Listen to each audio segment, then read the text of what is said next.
Good morning. Here we go again. Here we go again. So I'll just remind you of the disclaimers that this is not a private conversation, will ultimately be made available to the public. We want it to be an enjoyable experience, so if at any point we're talking about a subject that you don't want to talk about, or if you need a break, just let me know those things. And my role is largely to direct and let you tell your story, but to stay as much out of the way as possible. So today is Saturday, September... You can rein me in if I start wandering off into the wilderness. I appreciate you welcoming that. But as you mentioned this morning earlier with the interview that you did that was probably one of the best ever, you just sit back and let it... True enough. Let whatever unfolds, unfolds. But maybe we'll take a middle path. So today is Saturday, September 23rd, 2017. My name is Andy Reisinger, and I am here with Tracy Drummond, the archivist for the labor collections at Georgia State University Special Collections and Archives. And we are interviewing Sue Thrasher in her home in Savannah, Tennessee, as part of the Great Speckled Bird Oral History Project. And before beginning, once again, this is a follow-up interview. If I can just get your verbal confirmation and consent to be recorded. Yes.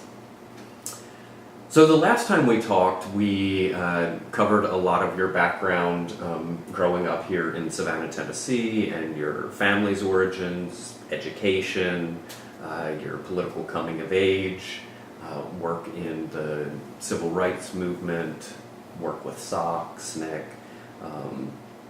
and I think we stopped right about the time that you were coming to Atlanta in 1969. So if we can go back and just quickly revisit a little terrain. So when you were coming to Atlanta in 1969, you were coming from Washington, D.C.? It's coming from the Institute for Policy Studies in Washington, D.C. And I may have said this previously, but I had gone to the Institute with the thought that I would return and set up an institute in the South. We had, even at that stage, we'd been thinking about setting up an institute in the South.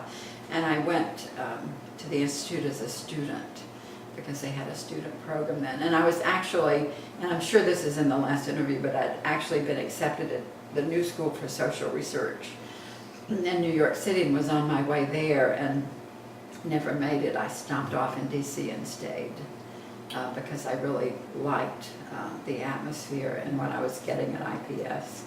So I'd gone to Washington for a summer and ended up staying and stayed there for at least 3 years, maybe more. In D.C.? In DC. And what was the work you were engaged with at as a student, I went up to work with Rob Burlage, who had been one of the people who had been influential in forming SOC, the Southern Student Organizing Committee. And Rob and Dorothy Burlage, who lived in Nashville at the time, had been very instrumental in helping set up SOC. And Rob was actually the author. He had certainly been the main drafter of the We'll Take Our Stand statement from SOC. And I'm not sure that most of us really understood it, but Rob was a very strong intellectual and very much more aware of a lot of the history than we were at the time. But I adored Rob, and he was working on a hospital and health study at the time. And I wanted to do something different, and I wanted to continue learning. And as I said, I was really thinking about grad school at the time. But I really liked the Institute. I liked the people at the Institute. I became close friends with the two co-directors, Mark Raskin and Dick Barnett. And after I had been there for a year, the person who was the administrator of the Institute died suddenly.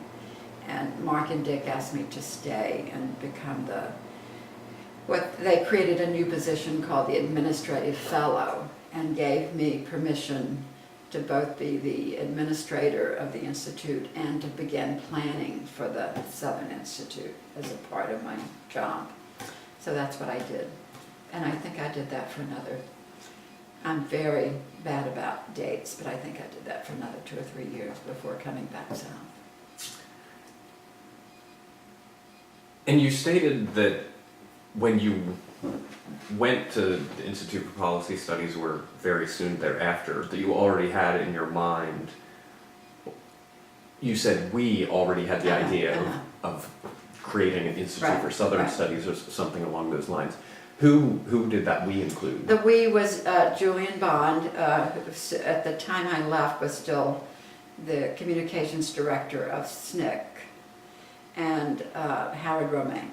The three of us were the sort of three in this discussion. And we continued those discussions during the whole time I was in Washington. We had some meetings in Washington where Howard and Julian would come up, and I continued meeting and talking with them. And the Institute for Policy Studies was at that very point beginning to think about helping set up other institutes. So there was one set up in the Bay Area called the Bay Area Institute, which didn't really last that long. And then there was one set up in Cambridge called the Cambridge Institute. And it lasted for a number of years. But the only one that's surviving is the Institute for Southern Studies, which is very different in structure, I think, now. But it's still there and still, has that entity as the Institute for Southern Studies, in addition to the online publication of Southern Exposure, and I forget the name of the blog that they do now. Southern Spaces, maybe? Maybe. Or that might be the one out of Emory. Yeah, what is,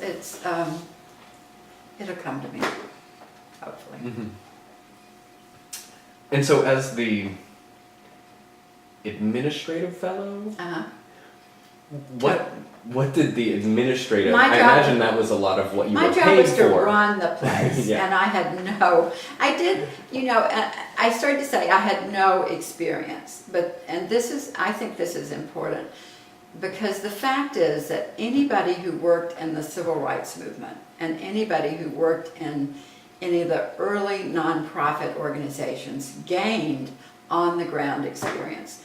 We started to learn how to run organizations and how to manage organizations. And therefore we learned how to manage budgets, we learned how to raise money, to write proposals, to run meetings, to do all of those kind of things. So I think, and I've heard women in SNCC talk about this, you learned from being, it wasn't just an activist movement, you were learning skills all the time. Mm-hmm. So even though I had no formal administrative training, I had been the executive director of SOC for 2 or 3 years. So I knew what it took to run an organization at that level. Certainly the Institute for Policy Studies was a whole step up in terms of foundation funding that was more readily available, and in terms of the sort of professionalism of the organization, because the fellows were mostly men. In fact, the first woman fellow came during the time I was there. I would have been the first woman fellow, except I wasn't really a fellow. I was the administrative fellow. But a woman came shortly after I was there. But they all had backgrounds in policy. Many of them had been legislative assistants to congressmen and senators and so forth, or had worked it came out of the Kennedy government. It was progressives coming out of the Kennedy government, and they progressively became more critical and more political as time went on. But there were a lot of legislative seminars with legislative assistants, and Rob did a legislative seminar on health policy, which I helped run during the year that I was a student, and my job was everything from making sure that there were sandwiches from the deli across the street to sitting in the seminars and taking notes and learning. So it was a fabulous graduate school experience for me. So no wonder I decided to stay there instead of going to the new school. It was informal and easy, and with a great group of people. And you were being I was paid being, as a I was, professional. once I was being paid, even as a student, you were paid a minimal amount, but enough to live on, because we all were used to living on nothing at that stage. And then as an administrative fellow, I got a real salary. So. How many people comprised the Institute during these years, There were- including the staff and a typical fellow cohort? It was small. I would say there were 7 to 9 fellows, each having a different policy area that they were working in. I would say at this time that Dick Barnett was doing his, what I would call groundbreaking seminal work on globalism and internationalism, and those weren't terms that you heard a lot back then. They just simply weren't there, and he was the one beginning to do that work. And he wrote a number of books about internationalism and globalism, and predicted, that the transnationalism of the corporations and the beginning of international terrorism. I mean, he was already, seeing what could happen, and then it was just Milton Cutler was doing a lot of work on neighborhood building and building community, not community, utopian communities or anything, but building structures and infrastructure within a community that would help sustain it over time. He did a lot of work out in, I think, Indianapolis or Cincinnati or one of those places. Christopher Jenks was there doing a lot of work on early education issues. Arthur Waskow was a fellow there at the time, doing mostly work, international work. He was beginning to become more religious at the time and he became a rabbi later and then left the Institute. A guy named Leonard Rodberg joined when I was there, and he was a physicist who was doing work on demilitarization and anti-nuclear stuff. Gar Alperovitz was there. He had done one of the early books on the dropping of the bomb on Hiroshima, seeing it as a precursor to the Cold War. So it was an intellectual atmosphere that I had never had the opportunity to be a part of, and I was just soaking it up like crazy. It was, pretty amazing to have landed there, I think. Now, the other side of that is I was a woman inside this essentially male structure. So there were 7 to 8 fellows, all supported by female secretaries. I don't think, and I sort of was in between. And at some point in there was a small coterie of women who were beginning a women's liberation group who wanted to sort of, quote, organize the secretaries at the Institute.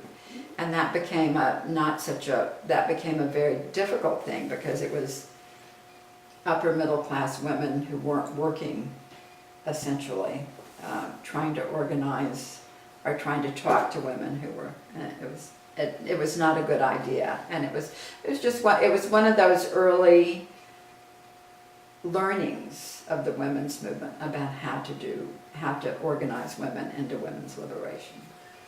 And these women's liberation organizers were from quote unquote outside the organization? They were part of the larger community, I would say.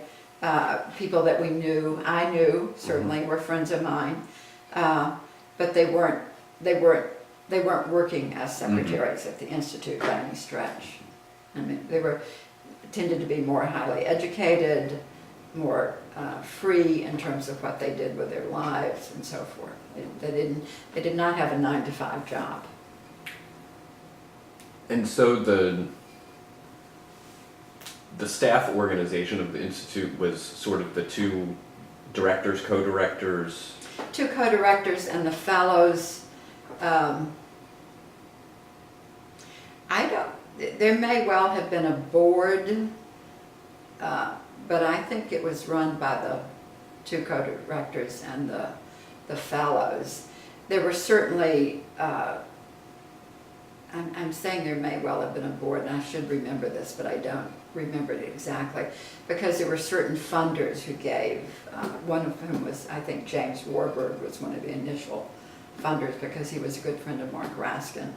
And the Rubin Foundation, Sam Rubin was a big funder of the Institute.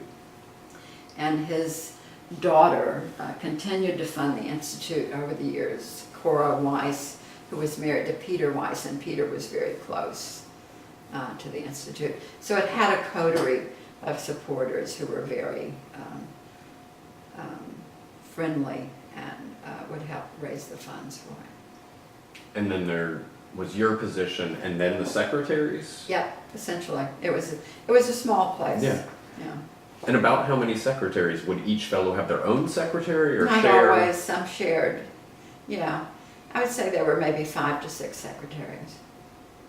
I'd have to really draw from deep memory and make a chart to remember exactly. Yeah.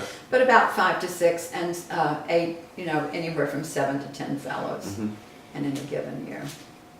And they had visiting fellows, so it could change. And what was the, how would I ask this?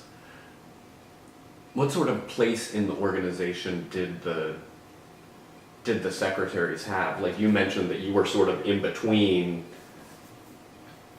being both a quasi fellow staff member yeah. and then, Yeah. My job was to, quote, supervise, but in fact, they were supervised by the person they worked for. And there was a treasurer, there was a full-time treasurer that I worked with, actually. So that was a key position, and I certainly worked with that person a lot on budgets and so forth. And basically just to see that it ran, that there were ongoing seminars, sometimes 2 a day, one at noon and one in the evening. And many of them were writing and publishing, but I wasn't that involved in the individual work of the fellows, except there were constantly ways for people to talk to each other, whether it was in small groups or informally over lunch or in a more structured meeting where Dick might talk about his work or give a seminar about his work or something. I think Dick's work, of all the people who were there, I think that Dick Barnett's work was the most significant in terms of looking forward and just getting a sense of what the world would look like 20 years from then.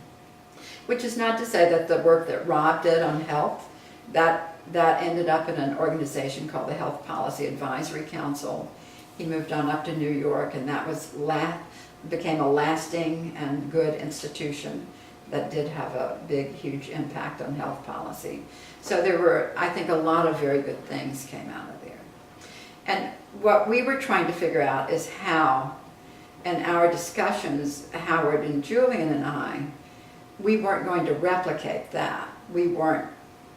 Those guys came out of the Kennedy administration and were very engaged in policy. We came out of activist Southern movements. So it was clear that the Southern Institute would be something different. And then how and what it would look like was the real question. And what we would do. And much of our early thinking was predicated on the assumption, we could be faulted for making that assumption, but I think it was really, certainly I think I was guilty of this, and I think that both Howard and Julian shared it, that the movement would continue to be there. and possibly, I think in the same way we thought of it then, and that was not going to be the case. Certainly the civil rights movement changed in shape, and the way SNCC was gone, you know, there was a whole different. So I think by the time we actually got going in Atlanta in 1970, there was a different, because we had always seen the Institute for Southern Studies as being an arm of the sort of Southern movement, progressive movement, so certainly the civil rights movement, and that could sort of help feed information into that. In much the same way that Jack Minnis had been the research director of SNCC and had put out these amazing documents from the SNCC office in the 60s. So we saw that research as being important, but as a part of a movement. But that movement had shifted and changed in nature by the time we opened, so there was a little bit of, who is our audience? You know, why are we doing this research? Howard was really interested in military spending, and that became the first major project at the Institute, and became the first issue of Southern Exposure. And then sort of by, I don't want to say by accident, but because it was a big issue in Atlanta around Georgia Power, energy became the second issue of Southern Exposure.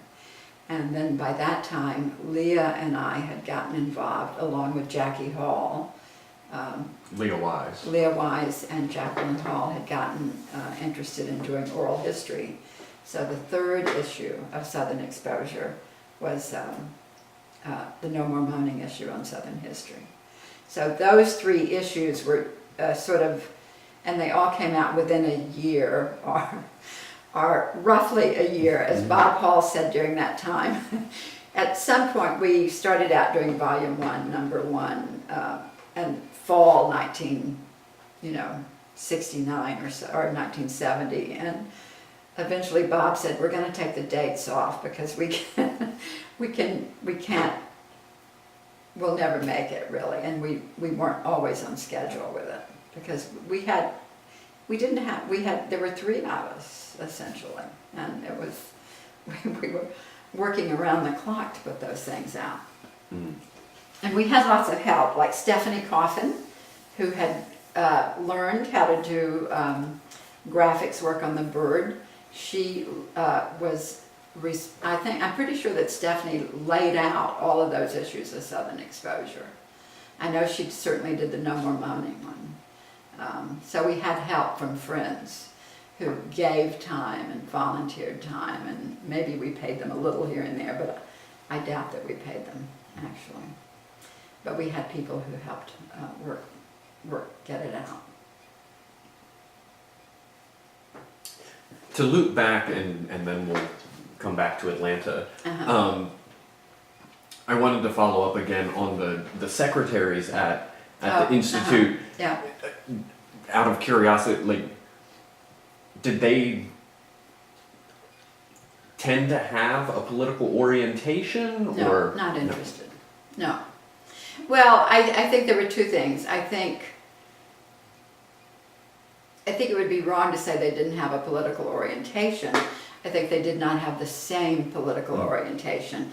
And I think for the most part it was a good place to work and they liked their jobs. And for the most part they weren't having, I don't think any of the fellows treated anyone shabbily. So I don't think there was that. I think they were treated with respect for the most part. Now there may have been instances that I wasn't aware of where that wasn't the case, but I think for the most part people were treated very respectfully. But the workload was high, and it was often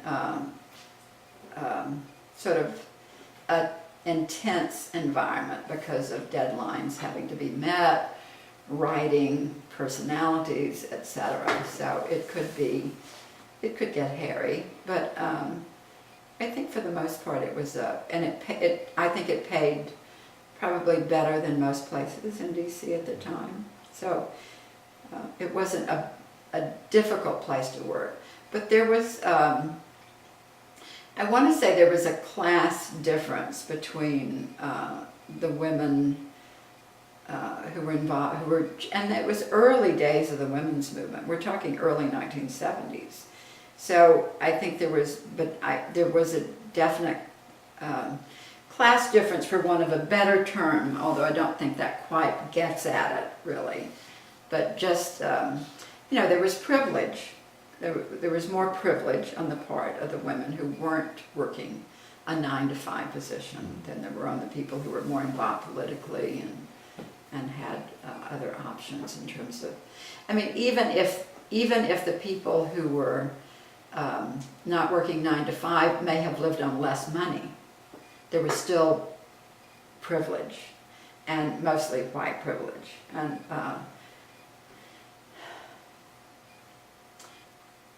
at least one of the secretaries was an African American woman. I'm trying to think. I think just one. And were you, in your role as administrator, were you responsible for what would now be called human relations, human resources? Yeah, although we didn't have that title. We weren't, the Institute was not that sophisticated. But yes, that would have been, yeah. That position did everything, did all of those things. So if always in concert with the two co-directors were the two co-directors, so. But they would, if they wanted something done, they would come through me to get things done, and then my job was to see that it got done. And so you were there for roughly 3 years. Yeah, I'm trying to remember. I think I took it, that I may have said that I would do it for a year and then stayed an extra year. So I went there in 1966. So I would have spent a year as a student and maybe taken over that position in around 67, 68. And I was back in Atlanta by 70. So, yeah, a total of 3 years. And back in Atlanta, remind me, had you spent... Oh, no, I'm sorry, So I said you were- back in Atlanta, but no, I had So you not. were moving I was for the moving first to Atlanta time. to start the Institute, yeah. And that was your purpose in coming to Atlanta? Yes, yes, and Howard was there, He was here and Julian. and Julian was there, yeah, and that's where we were, and it was, we always assumed it would be an Atlanta-based institution because Atlanta was the central city for the South. And I guess, mostly because Howard was there and Julian was there. And do you recall around what month you moved in 69? I moved in the summer. I remember setting up a little apartment in Atlanta, and I think we started the Institute that fall, or pretty soon. It was all around the same time. And I think I was given the grand sum of $2,000 by the Institute for Policy Studies to get started, and I paid myself $100 a week out of that money. Howard was, I don't know whether Howard, you'd have to check Howard's interview. I don't know whether he was still working with the National Student Association or whether he was doing something else. He wasn't, I don't think he took a salary from the Institute right away, but then he did. As we began to get grant money, he did. But I was the only one paid in the beginning, and was, I think Howard and I were the co-directors. I think we created another co-director situation. We rented a room.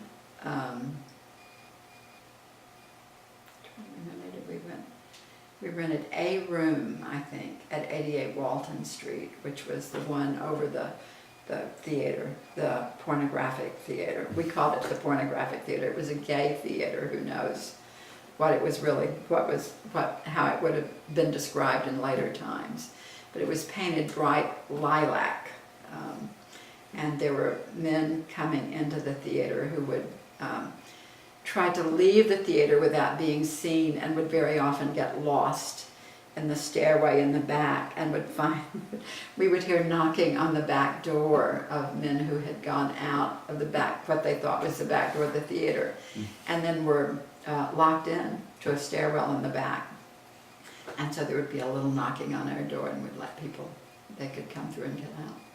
But it was not, all of which is to say, it was cheap real estate in downtown Atlanta, very cheap real estate. But we began to share it after we moved in, and I don't think they were there when we moved there. After we moved in, Julian was working with a Southern, what was it called, the Southern Elections Fund, I think. So Clinton DeVoe, who's now judge in Atlanta, was the head of that. He moved in next door to us. And then Jean Guerrero became head of the Georgia Civil Liberties Union, and they moved in. So it became a little sort of marketplace of progressive organizations. And we expanded into 2 rooms. And then I think I took over a back hallway as an office. So and then Bob Hall came shortly after. I think Bob came within the first year, and he was the one to suggest that we do the Southern Exposure. And Howard, being So that hadn't been an original idea? No, we did not think about doing a publication. Well, we thought we would publish the research, but we didn't. We thought it would be special reports. We didn't think about doing a regular journal. I think, and I think I said this earlier, I think that Southern Exposure, more than anything else, gave shape to the Institute. And that was Bob Hall. That's what Bob Hall brought to the Institute for Southern Studies. You know, that idea, and that gave us shape. It gave us a way to sort of have a regular outlet for things that we wanted to research and work on. After the first year, it wasn't clear because we couldn't, you know, you can't make up that many projects to work on. So it became, what will the next issue be about? And then we began, I think after that first year, we began really reaching out to more people to become a part of the journal. And we called it a journal, not a magazine. So it became almost more of a publishing venture with usually a section in the back about our own research. But many articles, many of the things that were in it, we were reaching out for help from other people and getting academics and other people who were doing research to give us stuff, which it was a good outlet for that. I mean, it provided an outlet for people who might not have been able to publish their stuff otherwise, I think. And then over the years, we did a lot of special issues later we did a women's issue. We did the religion issue. I worked on that with some folks from Knoxville. The 2 framed prints you see in my living room, one of those is a cover from the religion issue, Southern Exposure. We did one on, I'm thinking we did one on poetry maybe. No More Moaning was a combination of labor history and sort of larger progressive history. We had the history of the Southern Tenant Farmers Union. We had the story of the Knoxville race riot. I did a review of the Duberman book that we were talking about. His History of Black Mountain. I did a review of, I did a combination review of the Duberman book. There'd just been a new book published on the history of Commonwealth College in Arkansas, the sort of communist college that had come out of the, I think came straight out of the Communist Party in Arkansas. There was a new book out on that. There was Duberman's book on Black Mountain, and there was a third book, which may have been Unearthing Seeds of Fire, the book about Highlander. Odd that I can't remember what the third book was. But, so we do things like that. You know, we did try to do some book reviews, and really, we did a cultural issue because Anne was very involved in the Southern folk life culture tours at the time, so eventually we did one on that. Anne Romaine. So we were really reporting, and we were using our networks of people and looking at what was going on in the sort of broad progressive movement to center what we were publishing and putting out. And we did some seminars. I think I said earlier that Howard, being Howard, managed to, I don't know how he did it, but he managed to get Daniel Ellsberg when Ellsberg was newly, you know, had just done what he had done. I don't know why he came to Atlanta, but he did. I don't think he came just to do our institute, our seminar, but and I'm sure we used the Institute for Policy Studies connections, but we did our very first seminar that was a public seminar with Daniel Ellsberg. So that was a splash because, of course, all the news people in Atlanta came. I mean, we didn't, I think we had this idea that our friends, our progressive friends would come. And, you know, every news outlet in Atlanta showed up because it was Daniel Ellsberg and it was a story. And where'd you have this? In our little seminar room, in our one little seminar room, which had 2 folding tables and chairs. And it was full, you know. Yeah. And then the second one was with Gunnar Myrdal, who was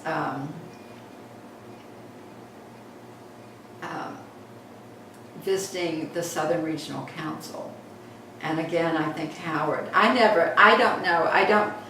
Howard, you know, Howard is shameless and that great way of going up to people and asking them to do things. And sometimes they're so flabbergasted they'll say yes. And so he persuaded Gunnar Myrdal to come and do a seminar at the Institute. And, you know, how brilliant is that? You know, that one of your first is with Daniel Ellsberg and your second is with Gunnar Myrdal. And then one day we were in our offices, and this fabulous looking little gray-haired man came up the stairs and introduced himself and said that he was around the corner working, visiting with the Southern Regional Council. And we were always, the Southern Regional Council was literally around the corner, and we were friendly with the Southern Regional Council and knew all those people, but we always saw ourselves as the poor cousins, because we had nothing like the budget they had, and 2, the more progressive and the more radical. We saw them as being more liberal, quote. But Arthur Raper is the person who came up the stairs, and he came on his own because he wanted to know who these people were who were doing something different and a little bit more radical than the Southern Regional Council. So he came into our building and introduced himself, and we sat and talked for a long time, and that's how we met Arthur Raper, who had been, you know, toured the South with Gunnar Myrdal and done all those things. And so that was, and he heard about us, and that's the kind of person he was. He found us. It was an exciting time, actually. Mm-hmm. And we were poor as church mice. We had, you know, the $2,000 didn't last very long. IPS gave us more, and we were running proposals like crazy. We got, Les Dunbar gave us some funding. He was with the Field Foundation. I think the Norman Family Fund gave us a little bit of funding. That may have been the depth of our foundation funding, but I think that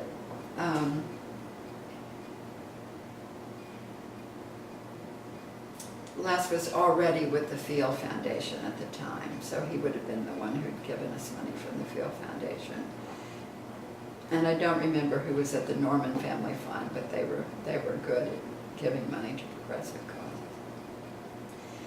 And then we never did, we tried writing a grant to the Department,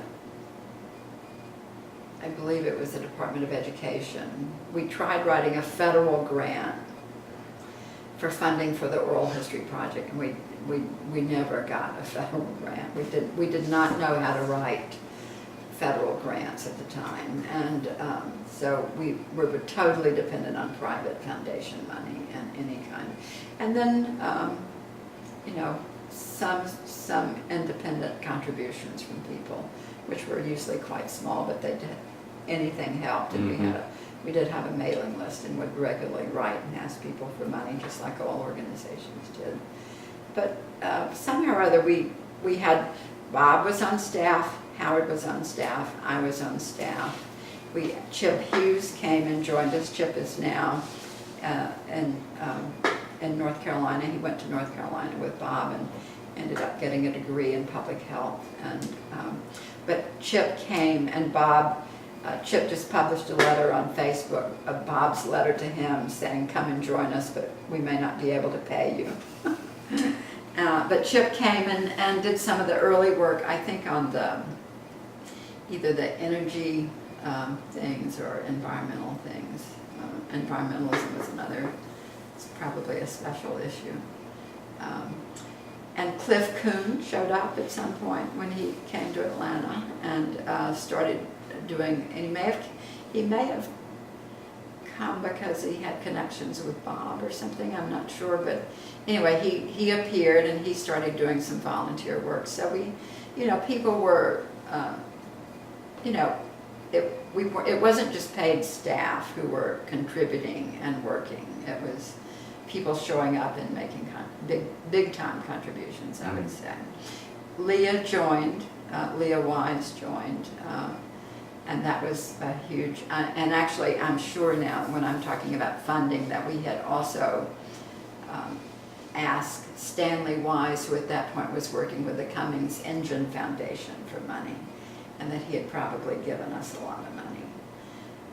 Julian was extremely helpful in raising money. I mean, we had, Julian at that point had already, I would really have to check the timeline on all this, but I think that he had been elected to the legislature, and then he had been elected, who had refused to seat him because of his position on Vietnam. And then he had been elected to the Senate, the Georgia State Senate. And I think at the point where we began working, Julian was already a senator, a Georgia State senator. So we actually were in and out of the Capitol a lot because we would go to meet with Julian there. And Julian had an office in the basement of his mother's house over near AU, and we did a lot of work out of there. And we did some good, we did a good interview with Julian. We did a good interview with John Lewis about his early movement stuff. That may well have been for the religion issue. I don't remember, but anyway, we had those ties and that ability to sort of approach people, I think. And were you charging subscriptions or We issue tried, fees? yeah, we had a price tag on it, and we tried to get subscriptions. I'm sure we gave away more than because we were also trying to get it out and have people see it. So it was never a money-making proposition. It was just a print publication was just too expensive, even though we did not use, there was no color in any of our issues, except possibly on the cover. And we printed it in North Georgia we drove it to North Georgia to a printer that was cheaper than anybody in Atlanta. So we would drive it there and have it printed there. You know, which meant essentially we were doing everything, you know, we were getting it laid out. We laid it out in the, I remember working on No More Moaning in the front room of Tom and Stephanie's house, which is where I was living at the time. So this is several years later, 70. No More Moaning was, No More Moaning was what, 70? It was certainly no later than 71, I don't think. Okay. It was the third issue of Southern Exposure. Well, right, when I lived there the first year. I think maybe No More Moaning was 73 or 74, so yeah. We didn't start the magazine the first year. That's, I mean, I'd have to go back and look at the dates, and Howard might be better at remembering these than I am. I doubt it, but he might be. Maybe. I was like, He might be. Because he would have different markers for when he left the National Students Association and the Great Speckled Bird. And also when he moved Yeah. back to Louisiana and had his accident. Yeah. Because I think Yeah. that was about 71, 72, so. Yeah. I'm When- trying to remember, am I wrong? What do I think? Maybe I'm wrong about this, that 88 Walton was our first address.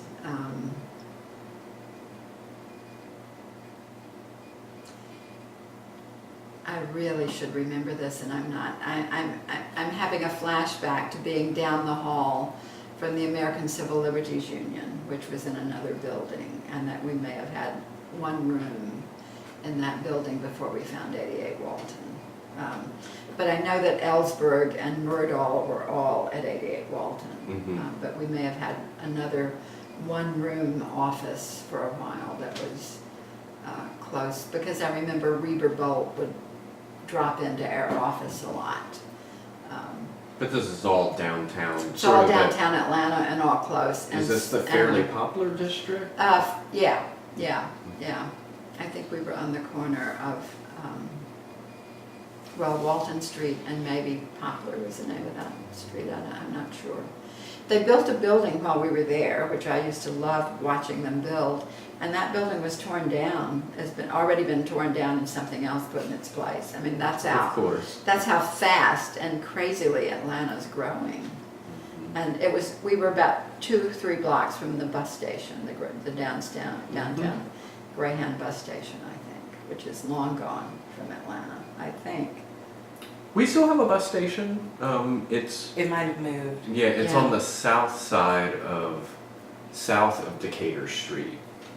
And like west of Peachtree and like past the MARTA station, the 5 Points MARTA station. I think it's probably moved, and it was, that Forsyth Street was in there somewhere too. I'm sorry, it's funny that I can't remember whether we had that first office in another building. I'll try to talk to Howard about that. Yeah. So when you all started, you said that the sort of germ of the idea was you and Howard and Julian, but the first staff members were you and Howard, because Julian was already part of state government.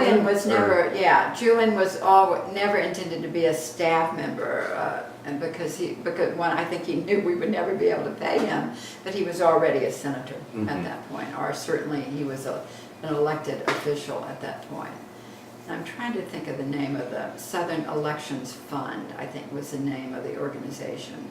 And the Southern Elections Fund was one that Julian really cared a lot about, and it was to work with black legislators throughout the South, and Clinton DeVoe was the administrator of that organization, and their office was next door to us. And then later, the children's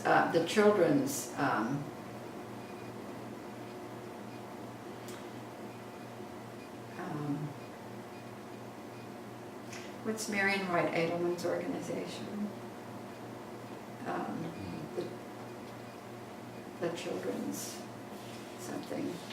they had an office in 88 Walton as well, and eventually that building sold. But when I closed down the office, it was closing down from 88 Walton. That's where our offices were. In 78. Yeah. Yeah. Yeah. And I should know this, but I'll let you tell me. Uh-huh. Did the Georgia legislature at that time also only meet for like a couple months of the so. year? Yeah, I think so. Yeah. So Julian Yeah. was Yeah. representing, but also Right. doing other work. Yeah, yeah, yeah. He was speaking nationally. That was his main source of income, was to go out and speak nationally. And one time I offered to write speeches for him as if I knew what I was doing.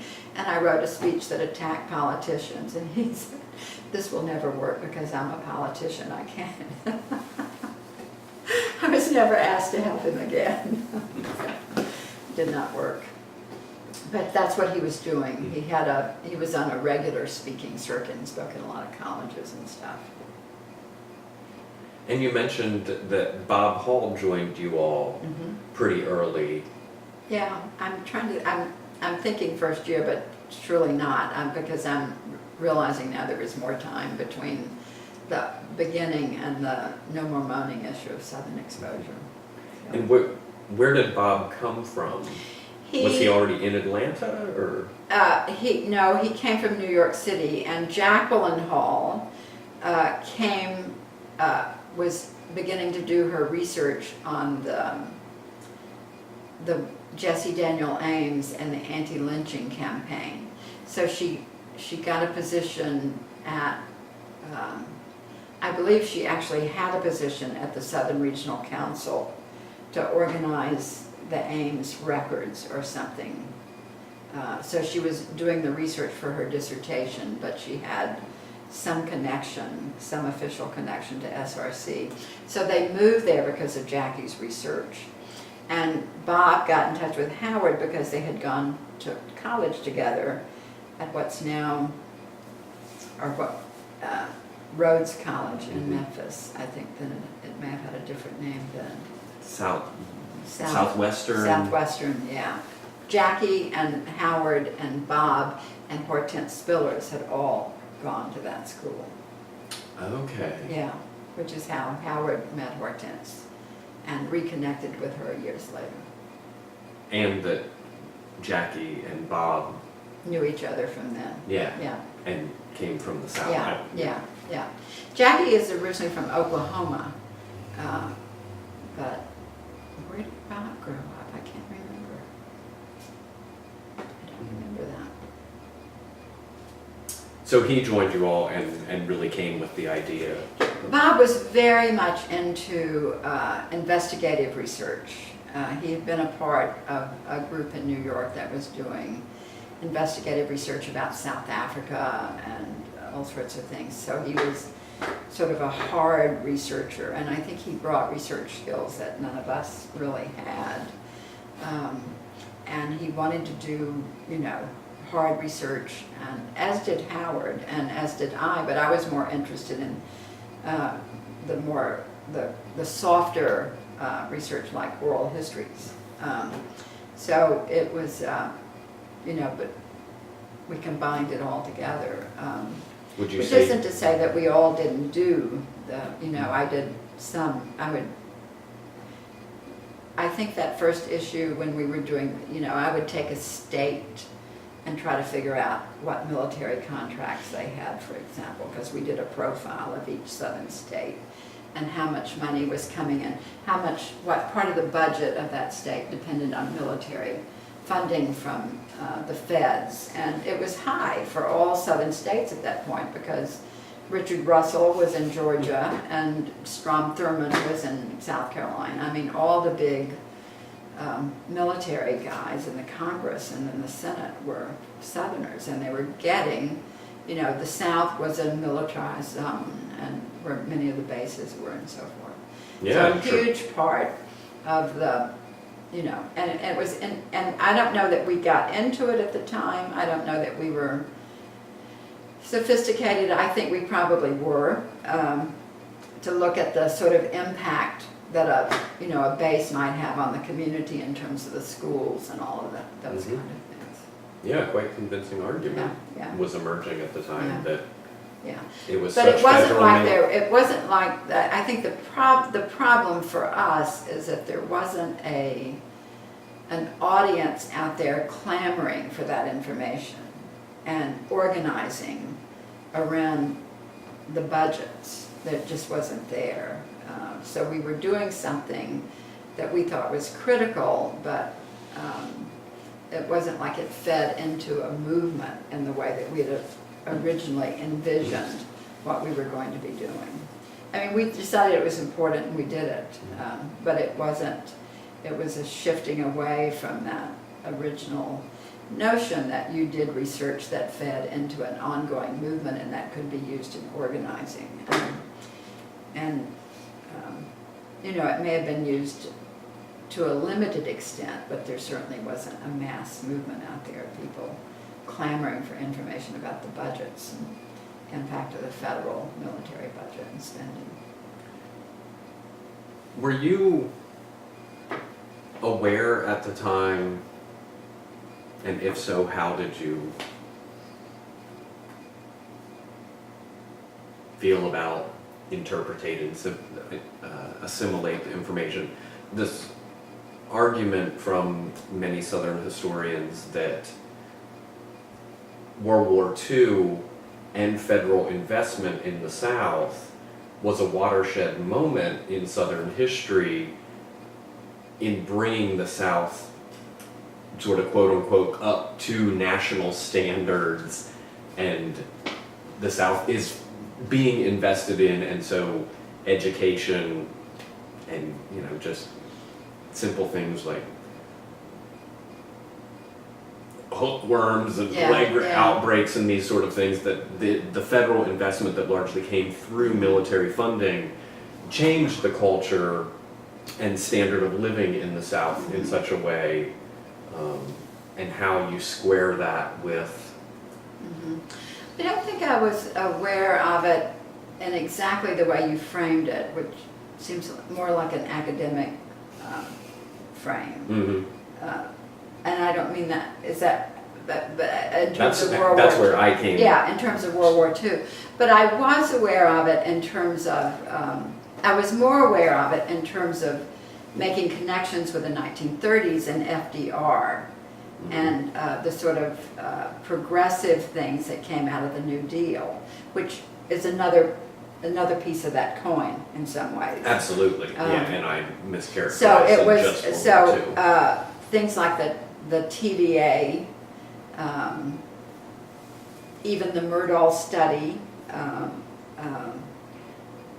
the huge migrations that Arthur and others had documented of sharecroppers, the sort of migrations out of the South for working in industries in the North, and then beginning in the, I guess, post-World War II period, or I tended to think of it as the 50s, where the South was being industrialized again, but getting huge tax breaks, and the impact that could have. I remember I think probably it was one of Jack Minnis's publications, was looking at a place like Mississippi and the incredible tax breaks that corporations were getting who were coming in to bring jobs and so forth. And of course, we just thought corporations were bad. I mean, I don't think we were that naive. I don't mean to paint us as that naive, but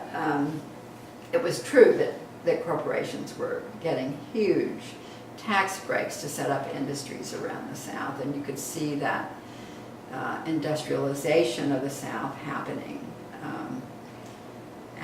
but with no tax base attached to it necessarily, but with funds being given more on the side of the corporation. So and I'm probably characterizing my level of knowledge more than anybody else's here around that.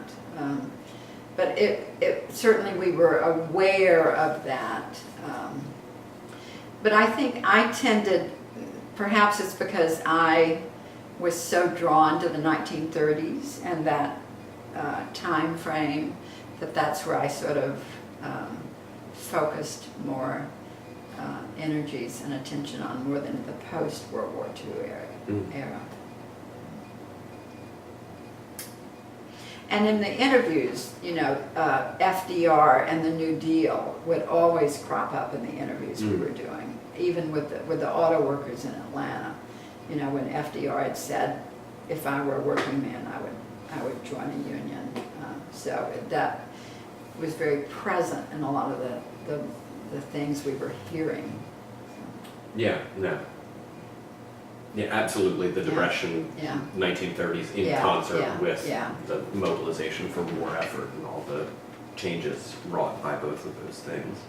And I think it was really later, and I mean much later, that I really sort of understood that post-World War II era, and quite frankly, probably came to it through understanding the Rosie the Riveter, through understanding the impact it had on women, when women were beginning to enter the workforce, and my own mother's history, and also seeing it in the sort of you know, conversations that were going on within the women's movement at the time.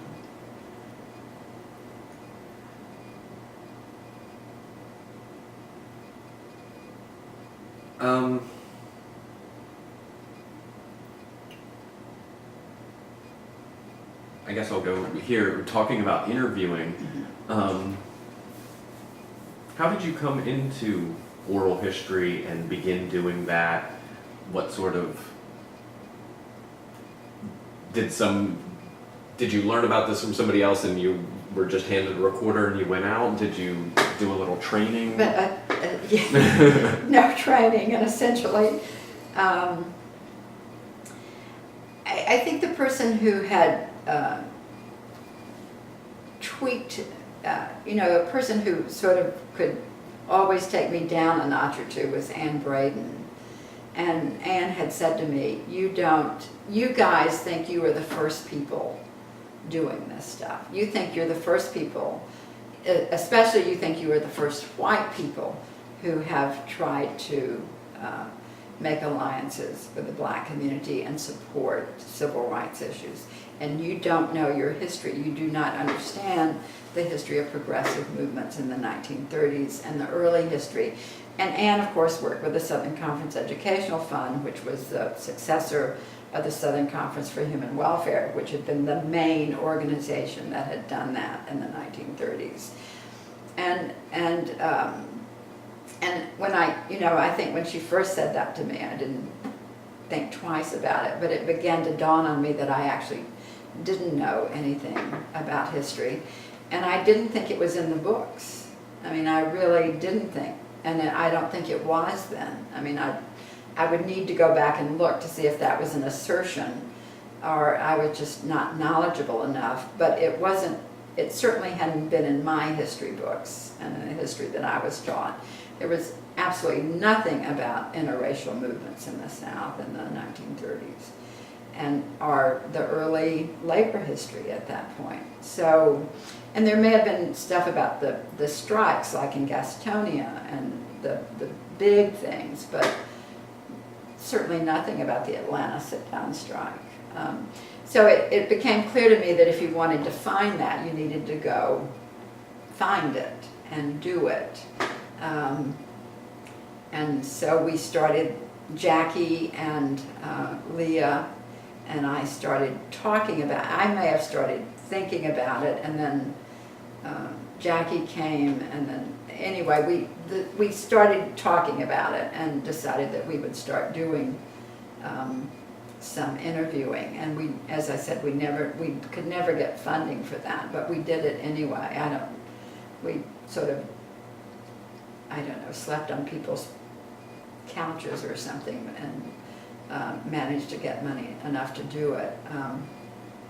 And sometimes it involved travel, like I did go out to New Mexico, but I stayed with Clay East in his home. He took me up to meet J.R. Butler, And that's how I got that interview. Leah went to Arkansas and interviewed George Stith. We decided to do something on the Southern Tenant Farmers Union. That was one of the early projects. And I had read, there was a book out then called Cry from the Cotton, which is a great book by, I think Donald Grubbs is his name. And it really is a very good book, but I wanted to know more and wanted the personal stories. So that's when and H.L. Mitchell, who was, you know H.L. Mitchell? H.L. Mitchell was I think he was the president of the Southern Tenant Farmers Union. And Mitchell sort of like was a one-man history performer in a way, who insisted that the history of the Southern Tenant Farmers Union not be forgotten, and from his perspective, because the Southern Tenant Farmers Union had both a socialist history and sort of I wouldn't call it a communist history, but a sort of the other side within that. So H.L. Mitchell was a socialist and been very supported by Norman Thomas, and he had been interviewed by Donald Grubbs when he had done Cry from the Cotton. And Mitchell literally went around talking to people about the history of the Southern Tenant Farmers Union. And we met Mitchell early on, and probably, I'm sure we did an interview with Mitchell. And then Mitchell invited us to a reunion of the Southern Tenant Farmers Union in Arkansas, and Leah and I went to that. And that's, I think, where I first met Clay East. But the person that I really wanted to interview, and it's because of that fabulous Farm Security Administration photo of him, was J.R. Butler. And there's just that stark photo of this man and close-up frame. And I'm trying to remember the photographer. It may have been Dorothea Lane. But it's a wonderful photo, and I really wanted to interview this man, and he was still living, and so Mitchell drove me from Tucson to Phoenix to interview him. But that's how and so we just started, and then I went off to Tuskegee at one point by myself, and started exploring the papers of the Southern Conference for Human Welfare, which at that point, I don't know where they are now, but at that point they were stuffed in Hollinger box. Jim Dombrowski had given the papers to Tuskegee when he had shut down the New Orleans office of SCEF, I guess. Or maybe earlier, he'd given them to them earlier. Anyway, the papers for the Southern Conference for Human Welfare were at Tuskegee in the archives, and were, as far as I could tell, I was one of the few people who had ever unearthed those Hollinger boxes and used them, and they were just a gold mine of information and you could tell that every major progressive leader in the South had been a part of the Southern Conference for Human Welfare, that Eleanor Roosevelt had been associated with it, that it had strong ties with people in D.C. and all around the South, and it was this phenomenally interesting organization. And I don't know, I think I must have I don't know why I was there rifling through the papers. I must have used it for an article I was writing or something about the Southern Conference but I don't remember interviewing anybody as a result of that. Except later I did interview, I don't think I ever did an official interview with Jim, which is really a mistake. Jim who? Jim Dombrowski. Mm. I may have interviewed him for I may have done a short interview with him I did do a short interview with him for the Highlander 50th interviews, I think. I should go look.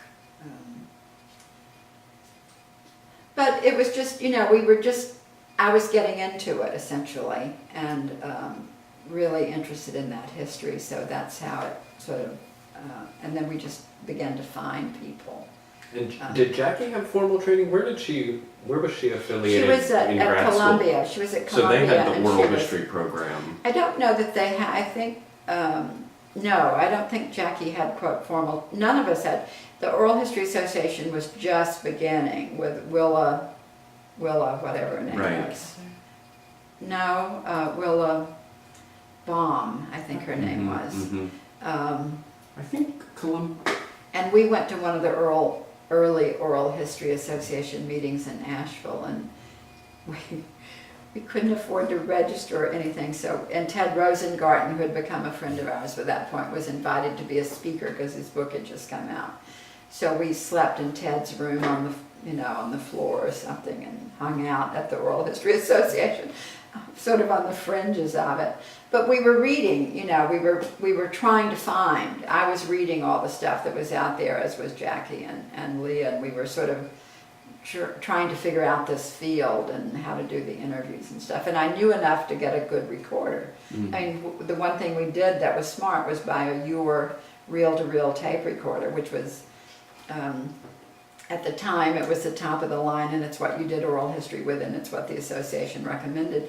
But it was a clunky little thing to be taking around and setting up and getting just right, and getting the microphone just right for interviews and stuff. And I always was panicked that I would not be able to work it. And the first time I actually used that new Uhr recorder was when I did that interview with the 5 guys for the Atlanta sit-down strike. And I had never interviewed 5 people at once. I did not know any of them before I walked into that door. I was by myself with a new tape recorder, and I was completely terrified that I would not do well. And I would say within 15 minutes, it was like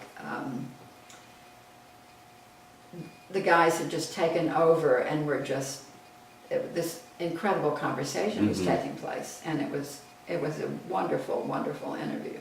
And then Neil Herring and I went back and did some follow-up interviews with Tom Starling and got more information on that. But that first interview was really pretty magical because the tape recorder worked, and they were delighted that someone had come to talk to them because nobody ever had, and had even acknowledged it, I think. So. And how was Neil involved? Neil was interested. Had studied labor history at Georgia State under, what was the name of the labor? It was Merle Reed and Garrett It was Merle Fink. Reed. Okay. He had studied with Merle Reed at Georgia State, and he was a fount. Neil is a fount of information on many subjects. Neil is amazing. And labor history is one of them, is only one of them.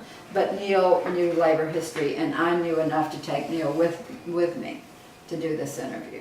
And so we went back and did it. And had you had much experience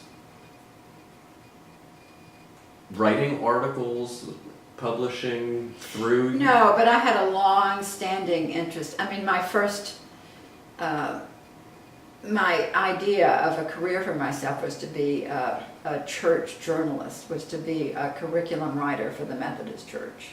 So I had a long-standing interest in writing and journalism, and always thought that I would hone my writing skills, which I never really did.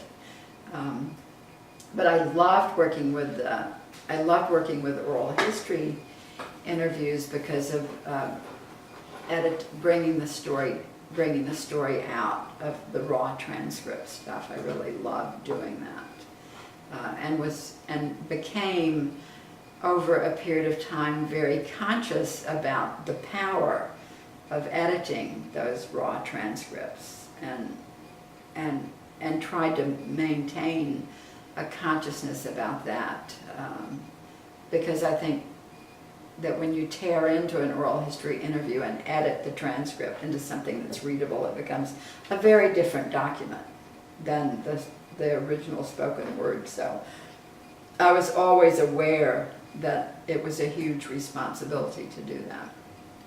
At the same time, I was also aware that you were taking it to a different format, and that you had a responsibility to the readers to make it readable and to get the story there. So, but I loved doing it. I felt like it was one of the things I learned how to do during that time. Mhm. And you mentioned that Anne Braden was Yeah, one who Anne was the really one. pointed you Yeah, that you needed to do some work. right. How did you know Anne, have that relationship? I had met Anne when I was at Scarrett College, and early on, because Anne was a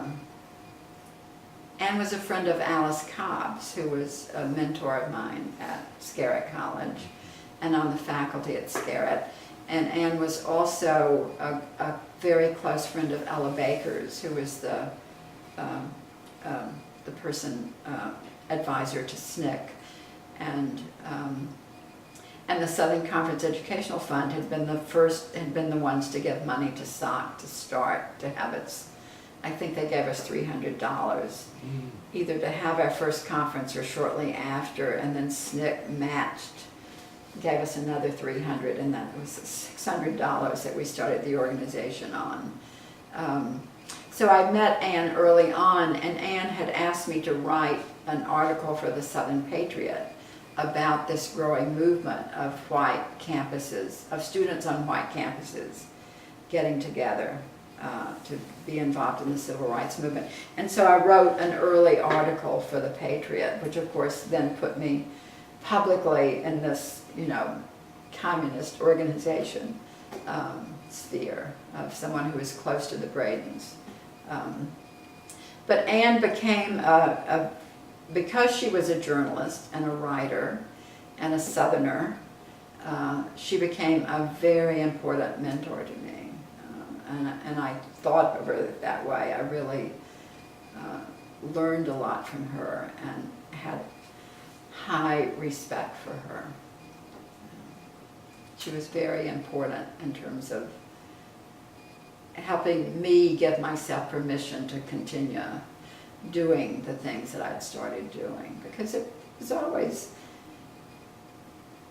you always, in the early 60s, I think there was a tendency, if you could find a way not to do something, you wanted to find a way not to be involved because it was just safer, and in a myriad of ways, not just safer in terms of your physical safety, but just in terms of family relationships, reputation, as whether you were a moderate or a radical, or separating yourself from your community, and all of those kind of things. So Anne was a person who, you knew stood up for what she believed in, and that was what you needed to do.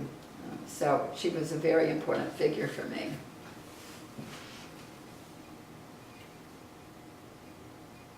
I don't know that Anne, having said that, I don't think that Anne really thought about oral history. I don't think, and when she said that to me, I don't think she knew that that's where it would go, because I think she was not familiar with it either.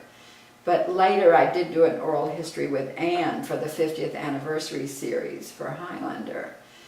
And in my mind, and Anne is a magnificent storyteller and talker, and she's like Miles Horton in the way that she knows how to control an interview, or any situation really. I mean, Anne knew where she wanted to go with stuff.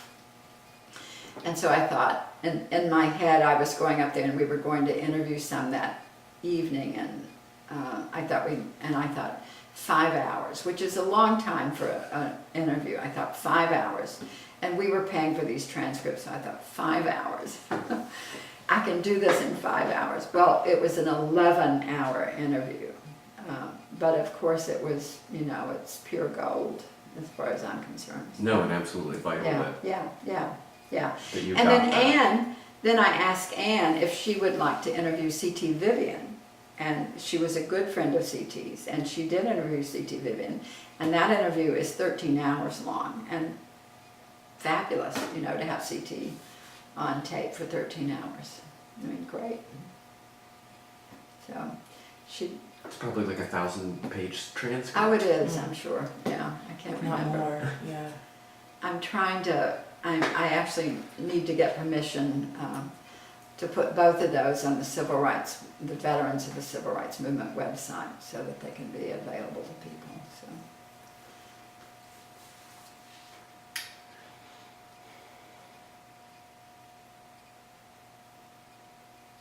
And with the Southern exposure, how was that organized, sort of in terms of staffing, like particularly in the early issues where it sounds like you guys were generating a lot of the content, and then later you mentioned that you were soliciting contributions from other people, and who was serving sort of different roles of editorials, and was there an editorial board that was constituted at some point, or? No such thing.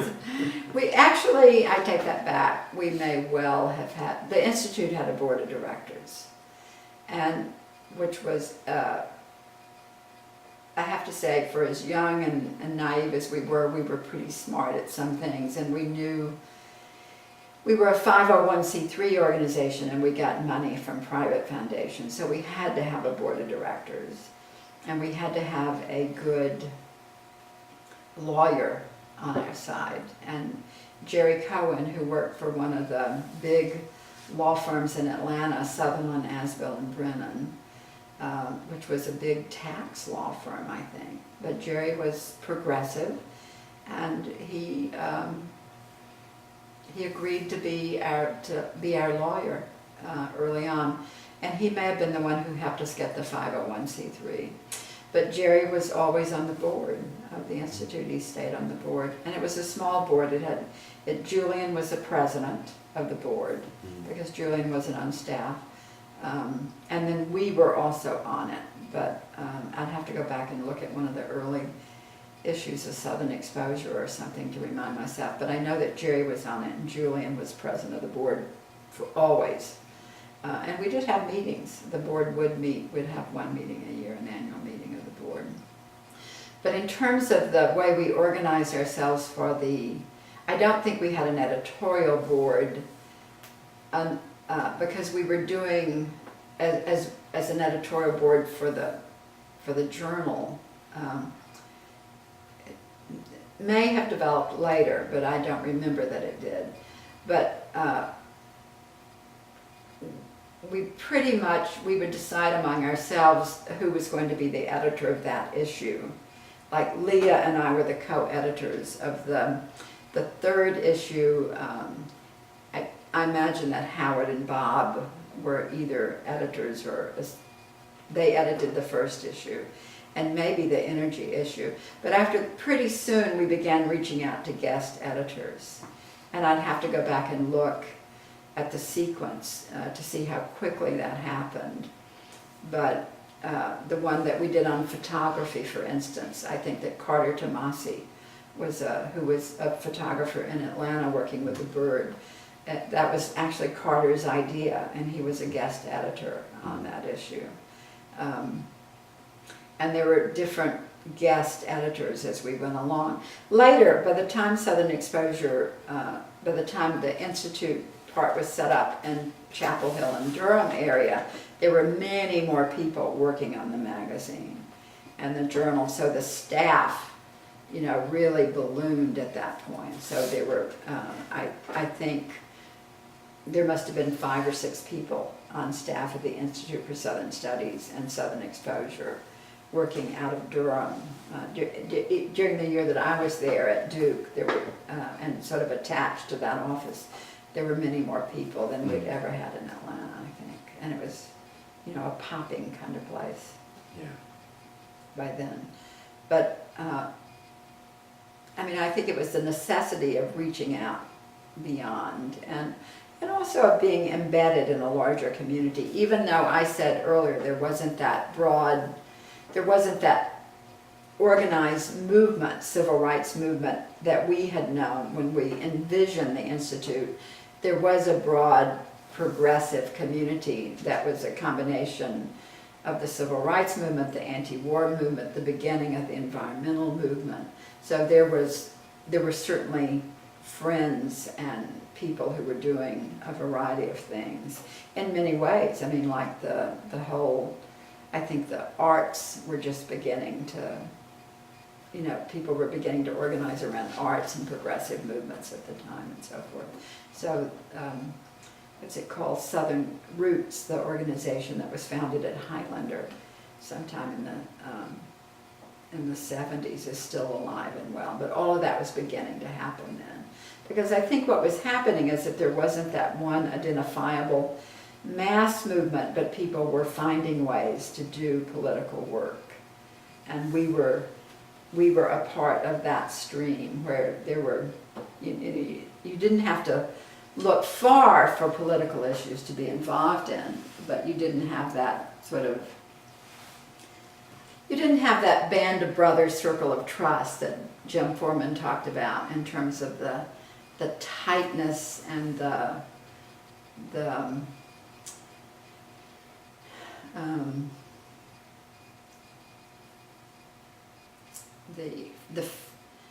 I want to say family, I don't think that's quite it, but the sort of rootedness in the civil rights movement that I think those of us who had been a part of that felt, and forever to this day, feel connected to that.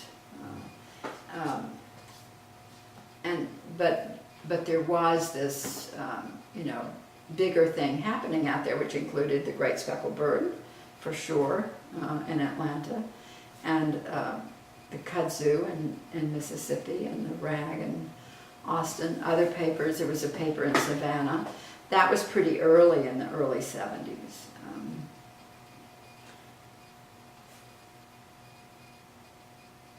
The women's movement, so so the movement, the movement itself was just changing rapidly, I think, and we were a part of that. We weren't, we weren't sort of doing research for the entity we had thought of, but we were a part of whatever was developing, I think, and had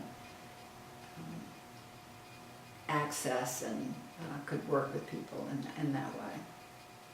And I, hopefully we were a part of helping create that, but I think, I don't know, but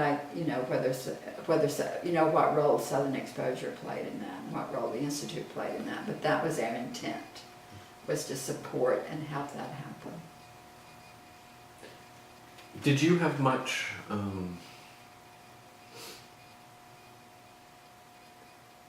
direct contact information, knowledge of the mailing list, the subscriber?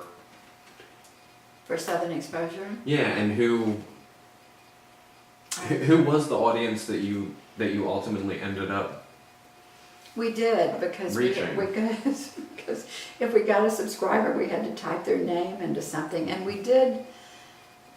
I think for a while we worked with a printer to maintain a mailing list. It was on those old. I'm sure you're too young to remember any of this, but there was a time when you would put subscribers' names were put on little metal plates and run through a machine, and our printer maintained that for us. So we had to maintain that mailing list. Bob would know the answers to this in terms of how large the mailing list ever got, and it may have increased greatly, during the early days or later days in Chapel Hill and Durham. But in Atlanta, it was really, during those years when I was working on it a lot, it was really quite small. But we were trying to get every subscriber we could. But we all had to do that. Certainly in the hundreds in the beginning. I don't know that I think we did get up over 1,000. We printed 2,000 issues. Even early on we were printing maybe 2,000 issues. And we reprinted No More Moaning Forever and a Day. And I think if you went to the archives in Chapel Hill, the people there would complain that there are just boxes and boxes of No More Moanings there, because it got overprinted apparently at some point. But and I had boxes of No More Moanings for years, and everybody, a lot of people, when friends of mine began dealing with their papers, they would complain that one of the things they had to deal with were boxes and boxes of No More Moanings, which is one of the reasons that it's actually in libraries, because those got donated to libraries, and there are copies out there in a lot of places. Mm-hmm. I think I tried to give some of mine to the University of Massachusetts, and they said, no, we have that. So they're around, which is good. And who were the types of, if there was a type, you said that you were contributing to the movement's evolution and many different movements by being in contact through the publication. Do you know specifically, like, sort of that you were sending issues to this group or this person of? No, I don't. I can't. I have no evidence. Mm-hmm. I should say, at all. I think that No More Moanin'. Well, let's take the first year. The defense one did get used by people who were interested in anti-war efforts and interested in what was going on with the defense budget. And so I think it got used. I think the one on energy definitely got used by people who were beginning to do things like what we were doing in Atlanta with Georgia Power. And I think that No More Moanin' had a wide circulation that we weren't expecting, because of all the people who were interested in beginning to do what was called people's history at the time. And so it was picked up by Raphael Samuel in Britain, for instance, and he wrote a blurb about us, or got in touch with us at some point. And so people found it, came to it and found it. So I think that each issue was probably different, in many ways reaching a somewhat, which is not to say that there weren't readers of Southern Exposure and subscribers, because clearly all those people who had to deal with it years later as an archive, but I think each issue also found a particular audience that wouldn't have bought all the rest of them. And it would certainly be true with things like the photography issue, the issue on women. And then we did a couple of books. There were a couple of books that came out of Southern Exposure. One on, I think, women's issues, and one on labor. I have them in there. We'll have to go look at them. Mm-hmm. Maybe talk a little bit more about them. I haven't looked at them in a long time. But it's a collection of articles drawn from Southern Exposure that were put together in these two books. And I don't remember who published that. Do you know if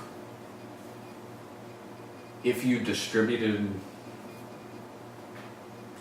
copies of each issue of the journal to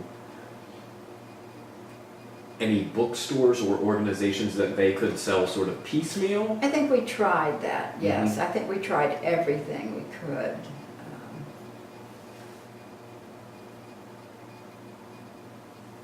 I think what it would have meant, though, is us getting them into the. We didn't have a distribution plan, even. So what it would have meant was us taking them around to those places or mailing them to places, and we may have had a few of those.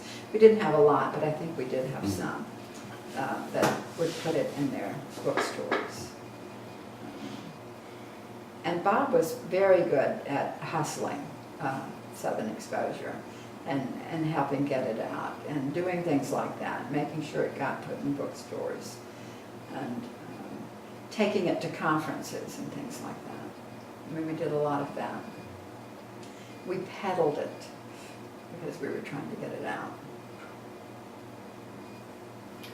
And I know that we're trying to keep this more abbreviated this morning, so I think that the last thing I'll ask for this sitting is to go back to the beginning of Southern Exposure. You mentioned that you were incorporated as a 501c3, and that it came largely sort of out of an idea of people having worked with the Institute of Policy Studies. Did you have a specific mission or even a more amorphous idea of what you hoped this organization would do? Well, I think I'm going to start by arguing back that it sort of, even though I know I've just spent the last hour saying this, it did not come out of the Institute for Policy Studies. It really came out of the Southern Civil Rights Movement, and that's important, I think. And then the Institute for Policy Studies became the place that allowed us to develop the idea and begin it. But the origin and the impulse and the drive and the passion came from the Southern Civil Rights Movement and wanting to extend that movement and make it stronger, I think. And we saw this as a way of playing a particular role in that movement. And as I said, I think that the movement had shifted shape by the time we started, but I think that was the driver behind the Institute always. And I think that's true for me and for Howard and for Julian. I think if you ask any of the three of us, it would be, this is us rooted here in this moment, and this is what we're about. And then the collaboration with the Institute for Policy Studies became a way of making that happen, and certainly gave us, and for me in particular, I think some of the skills to do that and to help push that idea along. And I think Julian probably had a much larger version than either me or Howard, because he had a wider political view of things, being in the Georgia Senate at the time. And so I think he saw it as part of again, a larger movement, but that was definitely an outgrowth of the civil rights movement in the South. And maybe, I'm sorry that Julian is no longer with us, because it would be great to talk to him about this, to what extent he saw it as a way of, like those early research issues affecting policy. Because I don't think I ever thought of policy. I doubt seriously that Howard Romaine did, although he may have. But I would not be surprised that Julian did and was thinking along those lines, and where we weren't. We were thinking more about organizing and activism and so forth. But I imagine that Julian would have had a somewhat more informed view than we did at the time. And if the impetus was to contribute and further the movement, and you had experience in the movement, and then also sort of professional work at policy studies, where they are producing policy documents and having seminars and things. And you said that the idea when the Institute for Southern Studies was created was not to have a journal. Do you recall what sort of around what the structure would be to support a movement? I think we thought of putting out regular reports quote, reports on certain issues and doing seminars. We thought very much in the same way that the Institute for Policy Studies thought in that regard. But we also were very aware of the work that Jack Minnis had done in SNCC by doing these, running the research department and doing these special reports. And so I think that's how we thought of the work we would do. And it was Bob who wrapped that all up into a journal, wrapped up those nebulous ideas up into a journal. But I know we certainly knew that we had to have some way to get our work out. And I think we knew from the beginning that we would be publishing, but didn't know that it would be a magazine that would, you know, have to go out every 3 months on time and take every inch of space that you had and your staff to get out. So that became, it was a big bite for a small organization that happened to work. And as you said, with these other similar organizations in the Bay or up in New England. The one in Cambridge also had a publication. I'd have to look it up because, and they had a lot of, the one in Cambridge had a lot of clout. I mean, it had Christopher Jinks and Gar Albervitz, so it had, you know, top of the line scholars who were well connected at Harvard and all these places. And so they had money and clout and, you know, people, but they weren't connected to a movement the same way that we were, I think. So maybe that was a difference in why we lasted longer, or why the Institute is still around. But even then we lasted in the, I don't know how long the Cambridge Institute actually did go, but I don't think it went for more than 10 years.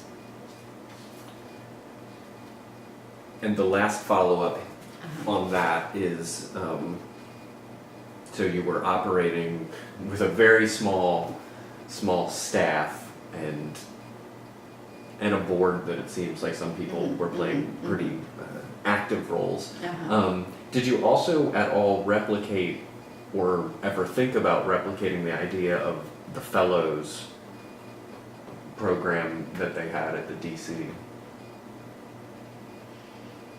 I don't think we did.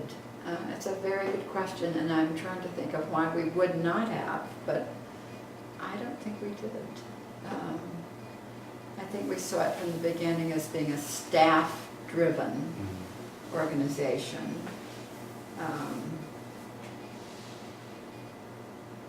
Even at that point, and my consciousness was certainly coming on strong around women's issues, but I'd like to think that even at that point I wouldn't have been in favor of having, quote, fellows, or people designated as fellows. But I don't think, no, I just don't think we ever saw that as being the shape that we would take. I think we saw it, I mean, the fellows at the Institute came there because they had expertise in certain fields. We were never like that. We didn't have, you know, we didn't have that expertise. I mean, what expertise we got, we gained from working with inside the institutions and the movements. But we did not have that, that sort of expert thing driving us in the same way I think the Institute had been able to build off of and relate to policy, and we weren't related to policy in the same way. Except I wish I could have this I'm really wishing now I could have this conversation with Julian around the policy stuff, because I think he may have seen it differently, and I'd really like to go back and rehash some of that with him. But from what I've understood you saying, and please correct me, that no, it was more diffuse and not sort of authority obsessed, and didn't have particular fellows, but it seems like you're mentioning Stephanie Coffin, who came with her really developed skills as layout, and that Jackie Hall Yeah. coming with her experience, that really skilled, passionate people would come in, not necessarily for a designated term, but really contribute Yeah, in borrowing, huge we were ways. borrowing expertise from wherever, and not so much borrowing, but people contributing, I think, really were. And then we were learning. We were really, the learning curves were steep, I think, for all of us, in terms of learning how to manage an organization, how to write proposals. I mean, all of that. We'd started earlier with SOC, but the ante was up to a good bit with the Institute for Southern Studies, I would say. Because you really had to, our livelihoods depended on it. I mean, until I went to Highlander, every social action job I had, I was really dependent on raising my own funding for it. And you're an adult at Yes. this point and Yes, independent yes, and have to. Yes. Yeah. Mhm. Yeah. But it was fabulous. It was great. Sounds like it. Yeah, it was good. Well, thank you. This was a fun sitting, and now we're off to have fun in the Savannah, Tennessee area and do some All right. sightseeing and eating. Yes. And we will hopefully Come back continue to for a this. little while more, Okay, either this great. evening or tomorrow. Okay. All right, great.